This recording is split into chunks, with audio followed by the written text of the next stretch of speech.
ভারতের আগরতলায় বাংলাদেশের সহকারী হাইকমিশনে হামলা, ভাঙচুর ও জাতীয় পতাকায় আগুন দেওয়ার ঘটনায় ৩ জন পুলিশ কর্মকর্তাকে বরখাস্ত করেছে ভারতীয় কর্তৃপক্ষ।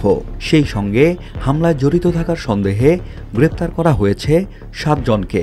মঙ্গলবার ভারতীয় সংবাদ মাধ্যম এনডিটিভির প্রতিবেদনে এ তথ্য জানানো হয়েছে।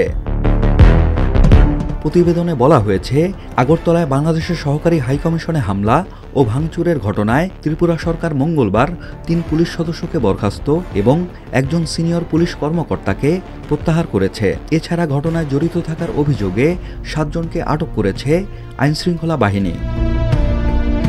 ত্রিপুরার একজন সিনিয়র পুলিশ কর্মকর্তা বলেন, সোমবারের ঘটনার তদন্তের নির্দেশ দিয়েছে বিজেপি সরকার।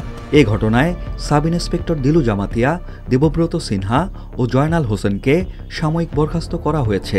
এছাড়া সহকারী কমান্ড্যান্ট কান্তিনাথ ঘোষকে প্রত্যাহার করা হয়েছে। দায়িত্ব অবহেলার অভিযোগে ৪ কর্মকর্তার বিরুদ্ধে ব্যবস্থা নেওয়া হয়েছে বলে জানান ওই কর্মকর্তা।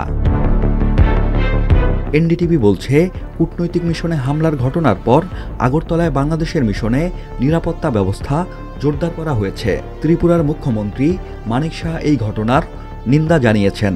এক বিবৃতিতে তিনি বলেন, শান্তিপূর্ণ প্রতিবাদের অনুমতি থাকলেও এ ধরনের কাজ কোনোভাবেই গ্রহণযোগ্য নয়।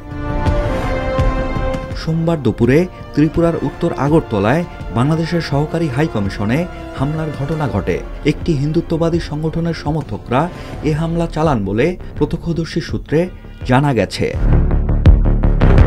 এদিকে আগরতলায় সহকারী হাইকমিশনে হামলায় ক্ষুব্ধ প্রতিক্রিয়া জানিয়েছে বাংলাদেশ সরকার। সোমবার বাংলাদেশের পররাষ্ট্র মন্ত্রণালয় থেকে দেয়া বিজ্ঞপ্তিতে বলা হয়, সেখানে নানা ঘটনা প্রবাহ প্রমাণ করছে পূর্ব পরিকল্পিতভাবে মিশনের প্রধান ফটক ভেঙে প্রাঙ্গণে আক্রমণাত্মক কর্মকাণ্ডের অনুমতি দেয়া হয়েছিল।